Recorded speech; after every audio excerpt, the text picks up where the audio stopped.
예, 더불어민주당 원내대변인 윤종군입니다. 예, 오전 브리핑 특권 진행하겠습니다.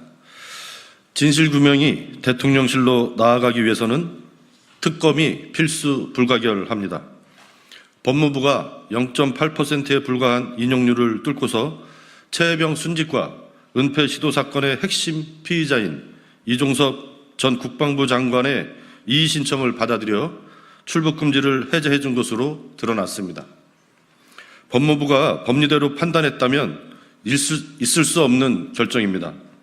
대통령실의 의지가 아니고는 불가능한 일임이 자명합니다. 오늘 보도에 따르면 해병대원 사망 이틀 뒤 대통령실 측의 요구로 해병대 수사단 측이 대통령실 측에 수사 계획서를 보낸 것으로 드러났습니다. 대통령실이 사건 초기부터 수사에 관여하려 한 정황으로 볼 수밖에 없습니다. 이종섭 전 장관이 잊혀된 사건을 회수한 것도 마찬가지입니다. 이 전 장관이 이렇게 무리를 한 것은 대통령의 경로가 아니고는 설명할 수 없습니다. 따라서 최혜병 순직과 은폐에 관한 진실을 규명하기 위해서는 이종섭 전 장관의 뒤에 숨어있는 진짜 권력자인 대통령실을 조사해야 합니다. 하지만 공수처 수사는 언제 이종섭 전 장관을 넘어 대통령실까지 나아갈지 알 수 없습니다. 최혜병의 억울한 죽음을 밝히고 다시는 이 같은 비극이 재발하지 않도록 막기 위해서라도 특검을 통해 대통령실을 조사해야 합니다. 특검을 거부하는 자가 범인입니다.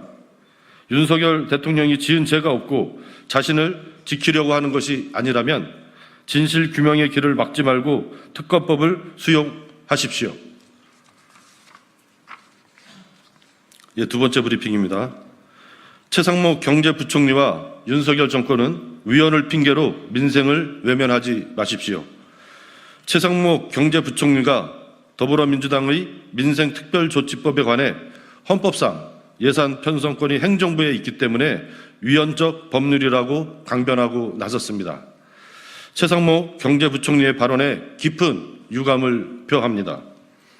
국회 입법으로 비용과 예산이 들어가는 모든 법률에 관해 위헌 소지를 들어 반대하실 셈인지 묻습니다.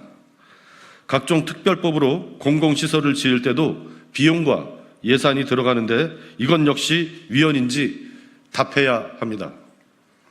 더불어민주당과 이재명 당대표가 전 국민 1인당 25만 원 민생회복지원금 지급을 제안한 이유는 민생을 살리고 경제에 활력을 불어넣기 위해 국가가 최소한의 노력을 하자는 것입니다. 경제를 책임지는 경제부총리가 헌법 제119조와 경제적, 사회적 및 문화적 권리에 관한 국제규약 제11조, 다시 하겠습니다. 경제를 책임지는 경제부총리가 헌법 제119조와 경제적, 사회적 및 문화적 권리에 관한 국제규약 제11조에 명시된 국민의 경제적 기본권을 외면하고 예산 편성권만 따지고 있으니 답답합니다. 우리 경제와 민생이 처한 총체적인 위기 상황을 심각하게 여기고는 있습니까? 이번 총선에서 표출된 이대로는 못 살겠다는 국민의 절박한 외침을 듣기는 했습니까? 지금이야말로 국가가 민생을 회복할 수 있도록 지원할 때입니다. 국민의 삶이 먼저입니다.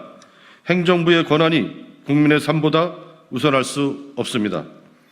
윤석열 정부는 위헌 핑계 대지 말고 국민의 삶을 지키기 위한 야당의 제안에 적극 협조하십시오. 네, 마치겠습니다.